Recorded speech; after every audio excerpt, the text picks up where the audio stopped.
Rekan-rekan media yang saya hormati, saat ini saya berada di Bandara Soekarno-Hatta, persiapan menuju Labuan Bajo dalam rangka pengecekan persiapan terakhir menjelang KTT ke-42 ASEAN tanggal 10 dan 11 Mei 2023. Rangkaian acara di Labuan Bajo sudah akan mulai tanggal 7 Mei dengan pertemuan SOM dan berbagai pertemuan pada tingkat menteri.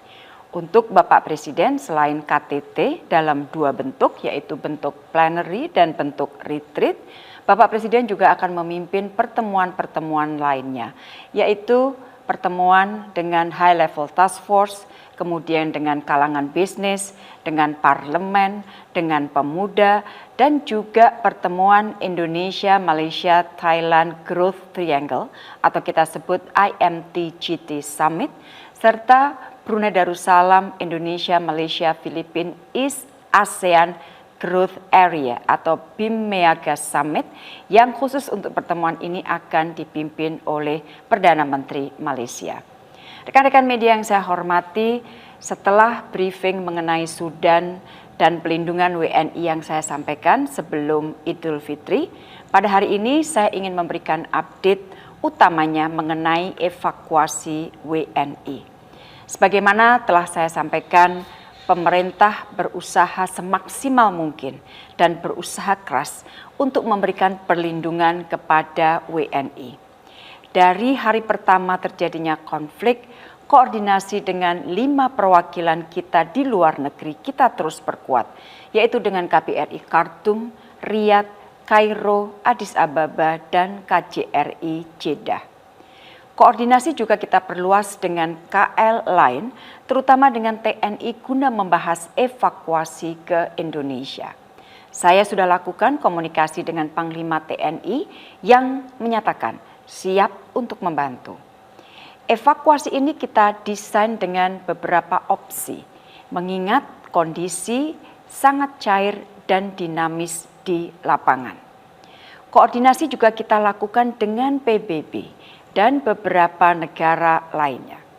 Rekan-rekan media yang saya hormati, alhamdulillah pada pukul 01.00 dini hari waktu setempat atau pukul 6 pagi waktu Indonesia bagian Barat pada hari ini, 538 WNI telah tiba dengan selamat di kota Port Sudan yang terdiri dari perempuan 273, laki-laki 240 dan balita 25 orang. WNI yang dievakuasi sebagian besar adalah mahasiswa Indonesia, pekerja migran Indonesia, karyawan perusahaan Indofood, dan staf KBRI beserta keluarganya. Ini adalah evakuasi tahap 1 yang dipimpin langsung oleh Dubes RI di Khartoum. Evakuasi dilakukan dengan menggunakan bus sebanyak 8 buah dan 1 minibus KBRI. Evakuasi tahap 1 ini berangkat dari Khartoum pada Minggu tanggal 23 April pukul 8.00 waktu setempat atau 13.00 waktu Indonesia Barat. Waktu tempuh perjalanan darat dari Khartoum ke Port Sudan memerlukan waktu sekitar 15 jam atau sekitar 830 km melalui kota Atbara, Damir, Miswar, dan kota Sawakin. Terdapat sekitar 15 pos pemeriksaan sepanjang perjalanan.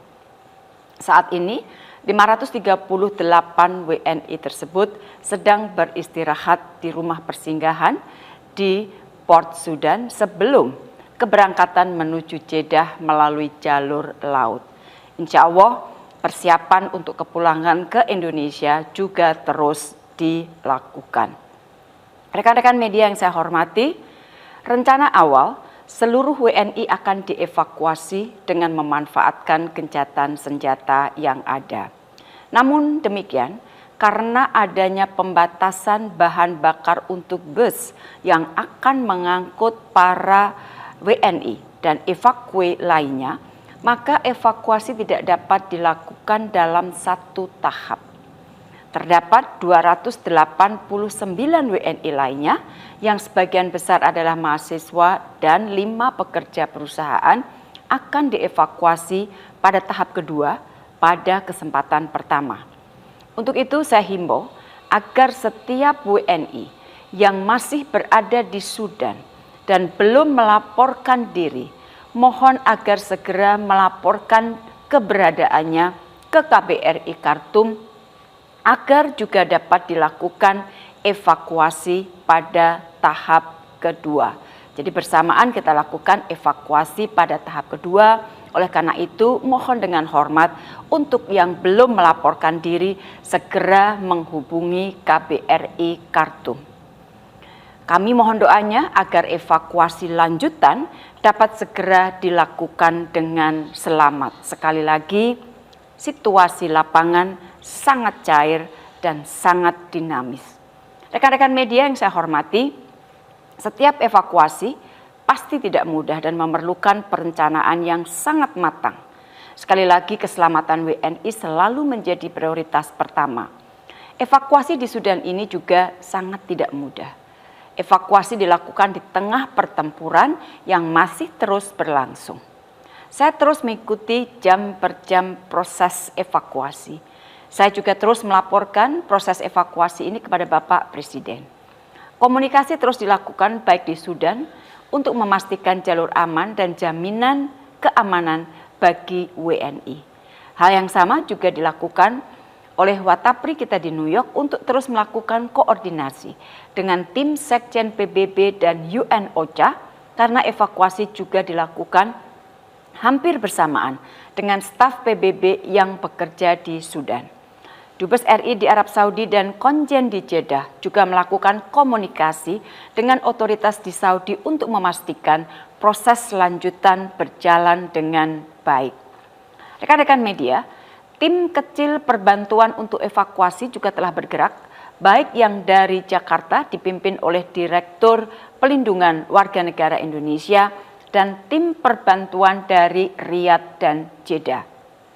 Pagi ini, tim evakuasi juga akan berangkat menuju Jeddah dengan pesawat TNI Angkatan Udara yang terdiri dari tim pengamanan TNI, tim kesehatan dari Puskes TNI, dan personel dari Kementerian Luar Negeri. Itulah yang dapat saya sampaikan per hari ini. Sekali lagi kami mohon doanya. Pemerintah akan berusaha sekuat tenaga untuk membawa WNI keluar dari wilayah konflik dengan selamat. Terima kasih.